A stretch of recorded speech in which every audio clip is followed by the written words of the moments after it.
Hello and good evening, good afternoon, or whatever time it is where you are watching this today.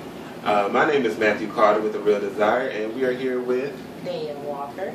And she's going to tell us a little bit about her book. She's an author, and she also has a lot of other things that she's doing. So tell us a little bit about yourself. Well, as I stated before, my name is Danielle Walker, and right now I'm promoting my new release, The Ultimate Betrayal. Okay. It is urban fiction, and it's pretty much just basically urban fiction. It's about two friends. They meet. They become best friends, and one of the girls, she crosses that line of betrayal. So the book is, even though it's urban fiction, it is loosely based off a true story, and it is the first of a 7-book series. Okay. Now, I know a lot of people, when they normally write books, it's inspired off something that happened in their life. Is this the same case with you? It is. Okay. It is. In a way. How many books you have? It's a 7-book series. It's the first one. So this is the first one of the 7 series, and this Mm-hmm. is the only book that you've written with the one that you're talking about right now? Yeah, right now this is the only book that's out. Okay. Right now I'm actually working on book 3, but book 2 releases next year. Okay. So you have written 2 books? So far, yes. Okay. 2 so far. So how was that experience? Woo! It's actually funny because as I was writing book 1, I guess because I was trying to find myself and the voice that I wanted to, write in, it took me a year and a half. But book 2, which is the Next Door Neighbor, that only took me about, I started in December and I was officially finished earlier this month. So you see the shortness, but even though it was in a short period of time, I've seen my growth. So the mistakes that I may have made in book 1, they're not in book 2, so like I'm proud of myself with that. But it's an humbling experience. That's good. I mean, that's pretty much how it is with life, It's like you need that start point. And once I should say like riding a bicycle. Yeah. It's hard to get started, but once you pretty much get the feel of it, you can get that BMX. Hey. That beach. No more training wheels.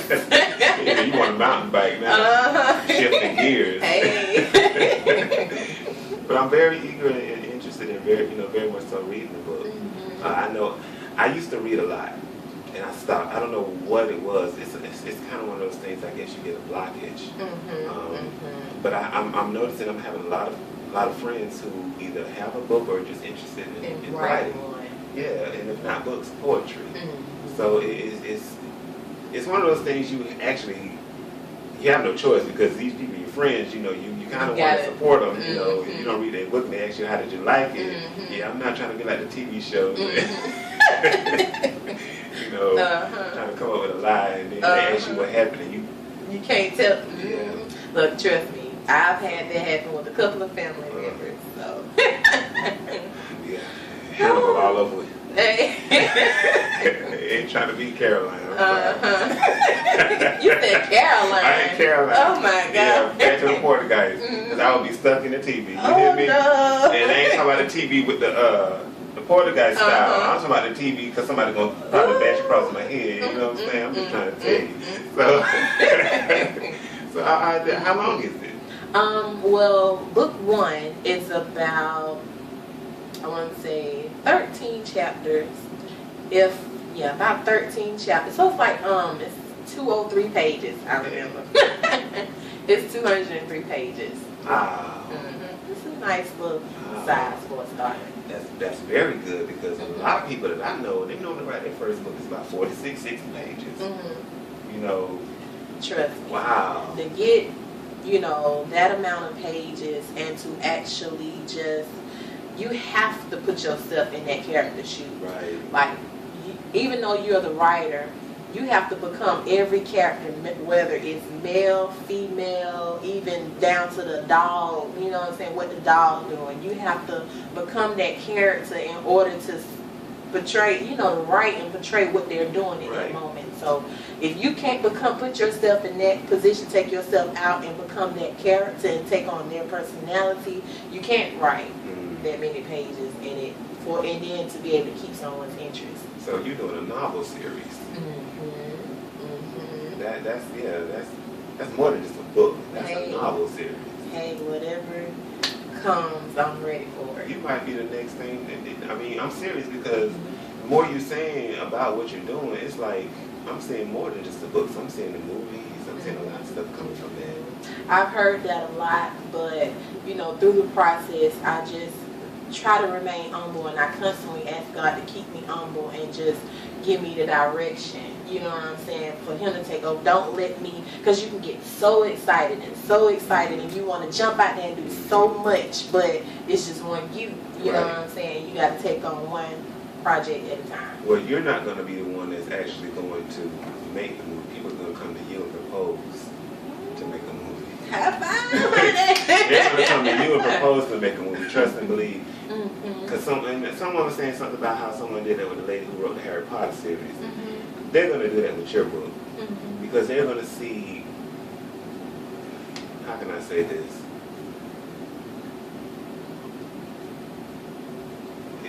The potential. That's the word I'm looking for. Yeah. I'm sorry. It's just so much going on right now. It's just, God is seriously moving. I mean, He sat back enough and watched long enough for people to do what they're doing. And a lot of people saying it's hell on earth right now. Yeah, it's hell on earth because He stepped back. He took His hands off of us because of a lot that was going on. But stuff like your book, your novel series, it's going to reintroduce how people can. I was just, oh my gosh. Oh, like you give me chills.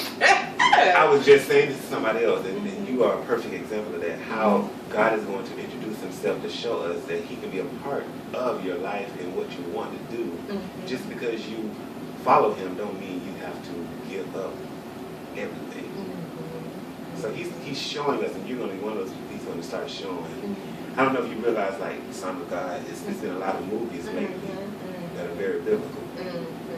Some of them are kind of way off, target, but yeah, I'm glad I met you. I'm excited about it. Oh my God.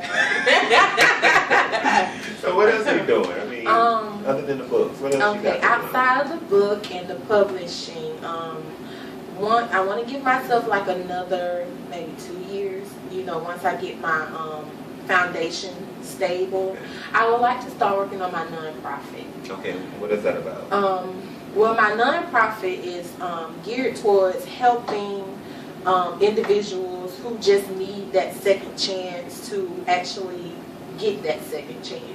So it's going to be, the aim is for it to be, it's going to be a facility where they can stay. People will be there to help counsel them if they need counseling. They can, if they need, because there's still some people out here who don't know how to use the internet and the computer. Like people will be there to assist with helping them fill out applications for jobs, and if they want to go to school, help enroll them in school and help them get that government assistance that nobody, is taking the time to sit with them and say, this is how you do this, this is how you do this. It will be free to them, to come to the facility, and like I said, everything, food will be provided, and they just come there for a short period of time. I still haven't come up with the time frame for how long they can be there, but because I feel like it's going to be a strong need for the city of Atlanta. Their time frame will have to be at least like 8 to 9 months. And it's something good you might consider based in the time frame based off of their productivity. Okay, yeah, because if they, if they succeed, if they get back on their feet, they find a job, and get themselves together. And I want to say, even though they first found that job and they start working, I at least want them to at least have 2 or 3 checks saved before they move. But once they have the 2 or 3 checks, you do have to go so someone else can move in. But the 2 or 3 checks saved, they should be able to do that because everything else is provided for them at the facility. So there's no need for them to really, spend any money. All that money. And also too, the reason I say that because a lot of people, you got to kind of sometimes separate those who trying to take advantage of what you're doing as opposed to those who really need it. Yeah. So you have some certain stipulations like, if you're being productive, because I think it's one shelter downtown. They give them a 3-month window, I believe, and they let them know, you know, you homeless, but you come in, you can stay for 3 months. If within that 3 months you haven't found a job or you haven't done anything for yourself, you gotta go. You know, it's kind of backwards because you would think they'll let them stay, but they feel like you should be doing something. So if you even trying, if you haven't gotten a job, but if you're trying, then they'll let you stay and they give you more time. But it just pretty much encourages people to do something. But the difference with my nonprofit and from the shelter downtown is, you know, we're not going to kick you out, you know, at a certain time of day to force you out there. I want to be able to have the opportunity where these companies can send in representatives to come and get these people, you know what I'm saying, give them that job opportunity, you know what I'm saying, and sit down and help them. I don't believe in just kicking somebody out. Even though you will have a time frame, you do have to, you know, meet the qualifications, and we will keep a record of who's been there, you know, but we won't just kick you out. They will come. I don't care if it's McDonald's or if it's the Hilton, you know what I'm saying, you know, no job is, you know, you can't say no to no job because that's a check that you didn't have. Well, I'm playing devil's advocate. What? What about the ones that just say, I ain't getting no job, I'm just going to come here and just, what are you going to do with those particular individuals if they just come and just to get by for that little time? They just want to be there. They don't want help because, you know, some people don't want help, they want a handout. I see where you're going, but you know, I thought about that. That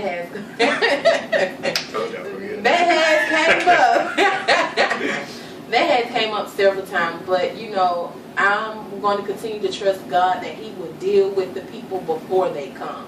You know, to where if they know they don't have any good intentions and come in to better themselves, that it will trouble their heart so much that they won't even step to that door frame. And waste our resources. Yeah. And it's amazing that you said that. and that definitely would happen. That can happen. I do that a lot. Open my doors to a lot of people. And the thing is, when you keep God first and you keep Him a part of everything, a lot of people tend to forget. You know, they only call God when they need something. You know, when things get good, they throw Him onto the side. And then when they get bad, they kind of wonder why He take a good minute to answer and make change in their life. It's kind of like that relative that you know gonna call you and all they call you for is when they want something. So you look at your call ID, what make you think he ain't looking at his? So when you call God when you just need something, he won't. I know that So yeah, He will actually provide when you stay faithful, and it will get to the point where they either won't come or after a few days they're going to leave on their own because they can't take all of that, you know. So yeah, but you know, I just gotta, you know, because I'm pretty sure the people want to know, you know, and also too, I think that'd be a good question, you know, that the people who will be giving you the grants, because you're gonna be applying for grants, right? Yes. And I think that's something that they kind of asked as well. What are you gonna do with certain situations kind of arise? But you know, the facility will be, you know, will have security because pretty much every outlet that I would need for the building, like for construction, security, just like landscaping, all that stuff, and the cookers, you know, for the food, the preparations, and even for the counselors, you know, I do have ministers, you know what I'm saying, that I've been, you know, with for a long time, and you know that they're really for the people, you know, they're all just giving back, because I would help them with their company and help push their brand, you know, they would just give back. So pretty much the security will be there, you know, because my father has his own security company, so. Oh, you mean security like real security? A real security company. Oh, I thought you meant security like security of the company. Baby, I'm talking about guns and stuff. I ain't saying guns, okay. We're going to teach them a few moves because, you know, we don't want it to get, you know, out of hand. Anything can happen. No, maybe we're gonna have an officer at the door on the side of the building, you know, and if we could get just the city to, you know, because they want to sweep up their area, Okay, you know true. what I'm saying? To even just have a patrol just come by maybe every 3 hours, just drive by, you know, and check in and see if everything is fine. Wow. You said security. I'm thinking you just talking about security of the function of what's going on. You talking about security as far as bouncers. Top flight. I'm scared. Don't be scared. Look, as long as you got the right intention. Oh yeah. Look. Yeah. So That's good. That's good. It's a well thought out plan, and I have it all drawn up and written down on paper. So it's not something I just woke up and said, "Hey, I'm gonna do this," and this is how it's gonna go. So what makes it different from what's already out there? Or would it be an extension of what's out there or something like that? The difference with this facility, even though we try to help everyone, I kind of want to have like a partnership with some of the resources and facilities that are already out there for individuals that are under that need drug help. Because in my facility, we won't have, that space for individuals that are are addicted to any type of substance, because I want it to still remain a safe environment. I want people to feel comfortable when they're there, and know they can go and say hey to their neighbor when they come out their room, you know what I'm saying, and know that everything is fine and they don't have to be dealing with someone mental, you know what I'm saying, that if someone, in them situations does come to our program, we will have that connection with another facility to where we can send them there. So that's kind of the difference, that I feel that we would make, that we can refer you to where you need to go. And I'm not one of those people that's just going to put a building somewhere and let other people take care of it. No, I'm hands-on. So I will be there, even though I won't be there every day, but I will be, visiting and be there checking up on everything. I will be the individual that is there. If you need to talk to me, you can come talk to me. You don't have to have a bodyguard with me. You know what I'm saying? I want to sit down and make sure you're okay and everything is okay with you and you're getting the help that you need. That's good. That's good to know.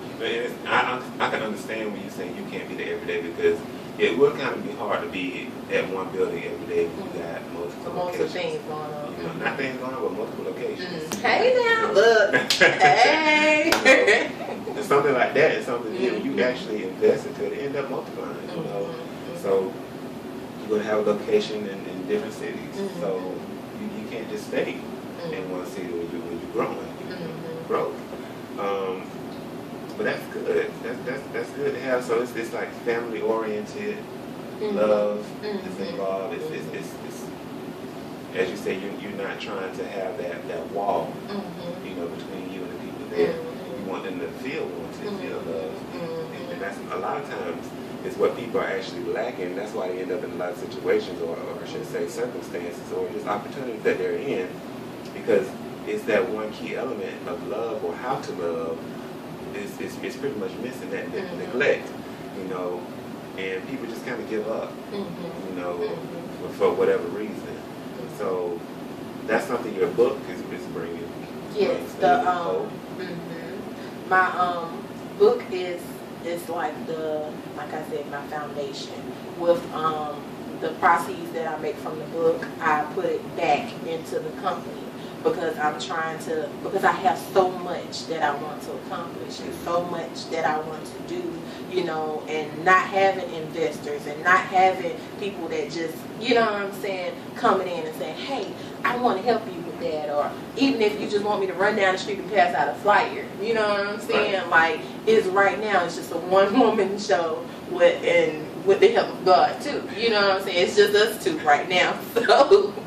The money that I'm making from the book, I'm putting it all back into the company YJLM, because not even, like I said, even though it's starting with the publishing, I want to be able to have a platform to where I do allow, can accept other people's work and not turn them down because they're independent, you know what I'm saying, or newcomers. You know, I want to give everybody the opportunity to show their talent.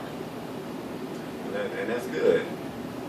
So when you say show their talent, you're talking about the people that you're bringing into the facility. Even with the facility, because with YJLM, it's pretty much, it's like an umbrella. Okay. And under the umbrella, I have publishing. It will be a record label, my label.